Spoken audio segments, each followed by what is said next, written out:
नमस्कार दोस्तों, स्वागत है आपका चैनल जॉय एस्ट्रो में। सबसे पहले आप सभी को मेरी ओर से नवरात्रि की हार्दिक शुभकामनाएं। इस वीडियो में हम चर्चा करेंगे नवरात्रि पर्व तिथि के बारे में, पूजन विधि के बारे में, घट स्थापना विधि एवं मुहूर्त के बारे में, अखंड ज्योत जलाने की महत्व और विधि के बारे में। पहले बात करते हैं शारदीय नवरात्रि 2020 के कैलेंडर के बारे में। 13 अप्रैल प्रतिपदा यानी कि घट कलश स्थापना तिथि, माँ शैलपुत्री की पूजा। 14 अप्रैल माँ ब्रह्मचारिणी की पूजा। 15 अप्रैल माँ चंद्रघंटा पूजा। 16 अप्रैल माँ कूष्मांडा की पूजा। 17 अप्रैल माँ सरस्वती और सकंद माता की पूजा। 18 अप्रैल माँ कात्यायनी की पूजा। 19 अप्रैल माँ कालरात्रि और सरस्वती माँ की पूजा। 20 अप्रैल माँ महागौरी दुर्गा अष्टमी पूजा। 21 अप्रैल महानवमी हवन और नवरात्रि पारण का समय। अब बात करते हैं घट स्थापना तिथि एवं मुहूर्त के बारे में। चैत्र घट स्थापना मंगलवार यानी कि 13 अप्रैल 2021 को होगी। शुभ मुहूर्त रहेगा 5:58 से 10:14 तक सुबह के समय। कुल अवधि 4 घंटे 16 मिनट की रहेगी। घट स्थापना का अभिजीत मुहूर्त रहेगा 11:56 से 12:47 तक।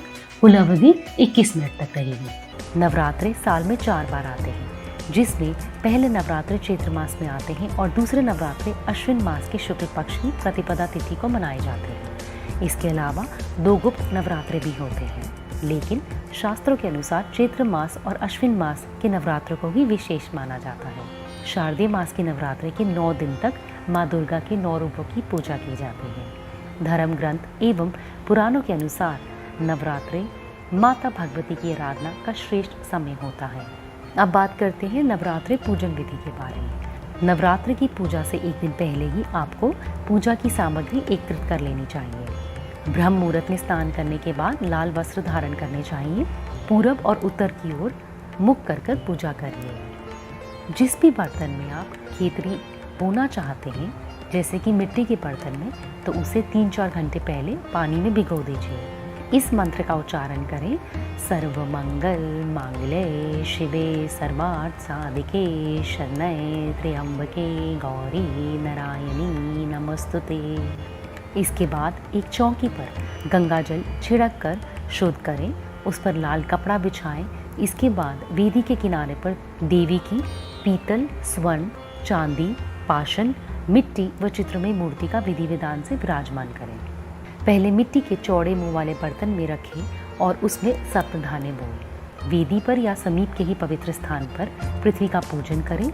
वहां सोने, चांदी, तांबे या मिट्टी का कलश स्थापित करें। कलश में साबुत सुपारी, फूल, दूर्बा, इत्र, पंचरत्न और सिक्के डालें। अब उसके ऊपर कलश में जल भरें और उसके ऊपरी भाग में कलावा बांधें। इसके बाद कलश में 5 पल्लव वाले आम या अशोक के पत्ते डाल दीजिए। उसमें दूर्वा, पंचामृत डालकर मुख पे बांध दीजिए। कलश पर स्वास्तिक व ओम बनाएं। अब नारियल को लाल कपड़े में लपेटकर कलश के ऊपर खेतरी के बीच में रखें, या फिर अगर आप चाहते हैं तो कलश को अलग से स्थापित कर सकते हैं, लेकिन उसके लिए आप पहले अष्टकमल बनाएं, जिसे आप हल्दी या गुलाल के रंगे हुए चावलों से बना सकते हैं और कुमकुम से सजाएं। नारियल में कलावा भी लपेटा होना चाहिए। उस पर चुन्नी, नारियल पर अच्छे से कलावा लपेट लें और उसे चुन्नी में लपेटकर कलश पर रख दीजिए। नारियल का मुंह आपकी तरफ होना चाहिए, यानी कि जहां से वे पेड़ से जुड़ा होता है। कलश पर टीका, अक्षत, फूलमाला, इत्र, नैवेद्य, फल, मिठाई अर्पित करिए। घट स्थापना पूर्ण होने के बाद देवी का आह्वान इस मंत्र के द्वारा करिए। ओम दुम दुर्गे नमः, ओम दुम दुर्गे नमः। कलश स्थापना के बाद गणेश पूजन करें, चाहे तो सुपारी के रूप में, मूर्ति के रूप में या फिर प्रतिमा के रूप में। रौली, अक्षत, मौली, सुपारी, इत्र, पुष्प, गुड़, प्रसाद, हल्दी की गांठें और साबुत मूंग उन्हें चढ़ाएं। सर्वप्रथम विघ्नहर्ता गणेश को जनेऊ धारण अवश्य कराएं। वेदी में जौ और गेहूं दोनों को मिलाकर बोएंगे तो खेतरी बहुत ही सुंदर और हरे भरे दर्शन देंगे। तत्पश्चात मूर्ति का आसन, पाद्य, अर्घ्य, आचमन, स्नान, वस्त्र, श्रृंगार सामग्री जैसे कि मेहंदी, लाल चुनरी, आभूषण, मिठाई, गंध, अक्षत, पुष्प, धूप, दीप, नैवेद्य, आचमन, पुष्पांजलि अर्पण करें। अगर आप शादीशुदा हैं तो 2 लौंग के जोड़े चढ़ाइए। अगर नहीं शादीशुदा हैं तो सिर्फ 1 ही लौंग चढ़ाएं और माँ को पान का पेड़ा अवश्य चढ़ाएं। इसके पश्चात दुर्गा सप्तशती का पाठ करें और दुर्गा स्तुति, चाहे तो संस्कृत में या हिंदी में कर सकते हैं अपनी क्षमता अनुसार। पाठ स्तुति के बाद देवी दुर्गा माँ की आरती कर प्रसाद वितरित करें। प्रतिपदा के दिन घर में जवार बोने का भी विधान है। नवमी के दिन इन्हीं जवारों का किसी नदी या तालाब में विसर्जन करना चाहिए। अब बात करेंगे अखंड ज्योत के महत्व के बारे में। हिंदू धर्म में पूजा के दौरान दीपक का विशेष महत्व है। कोई भी पूजा बिना दीपक जलाए पूर्ण नहीं हो सकती। ऐसी मान्यता है कि पूजा में दीपक को जलाना भक्ति और श्रद्धा का प्रतीक है, लेकिन नवरात्र के दौरान 9 दिन तक दीपक को जलाए रखना अखंड ज्योति कहलाता है। इसलिए नवरात्र के पहले दिन संकल्प करते हुए अखंड दीपक को जलाना चाहिए और नियम अनुसार उसका संरक्षण करना चाहिए।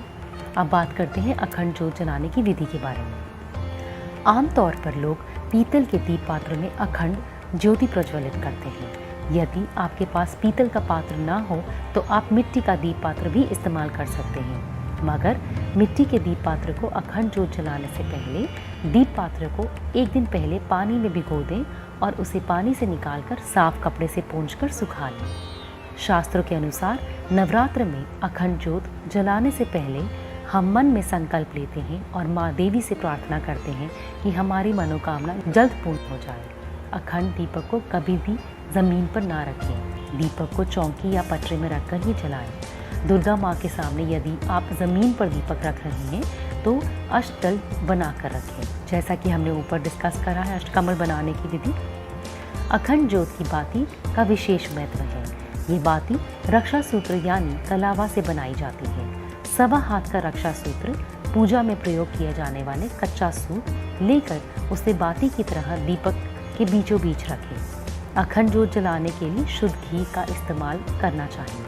यदि आपके पास दीपक जलाने के लिए घी ना हो तो आप तिल का तेल या सरसों के तेल का भी दीपक जला सकते हैं, मगर ध्यान रखें कि इनमें सरसों का तेल शुद्ध और उसमें कोई मिलावट नहीं होनी चाहिए। ज्योतिष के अनुसार अखंड ज्योत को देवी माँ की दाईं ओर रखना चाहिए, लेकिन यदि दीपक तेल का है तो उसे बाईं ओर रखना चाहिए। अखंड दीपक की लौ को हवा से बचाने के लिए कांच से ढककर रखना चाहिए। संकल्प समय खत्म होने के बाद दीपक को फूंक मारकर या गलत तरीके से बुझाना नहीं चाहिए, बल्कि दीपक को स्वयं बुझने देना चाहिए। ज्योतिष के अनुसार ईशान कोण यानी उत्तर पूर्व दिशा में देवी देवताओं का स्थान माना गया है, इसलिए अखंड ज्योत पूर्व दक्षिण कोण यानी आग्नेय कोण में रखना शुभ माना जाता है। ध्यान रखें कि पूजा के समय ज्योति का मुख पूर्व या फिर उत्तर की ओर होना चाहिए।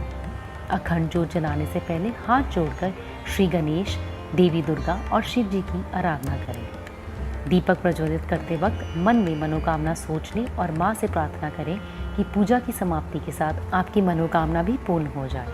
अखंड ज्योत जलाते वक्त ओम जयंती मंगला काली भद्रकाली कृपालिनी दुर्गा क्षमा शिवा छात्री स्वाहा सबदा नमस्तुते का जप करें। अगले एपिसोड में दोबारा मुलाकात होगी, तब तक के लिए आज्ञा दीजिए। धन्यवाद।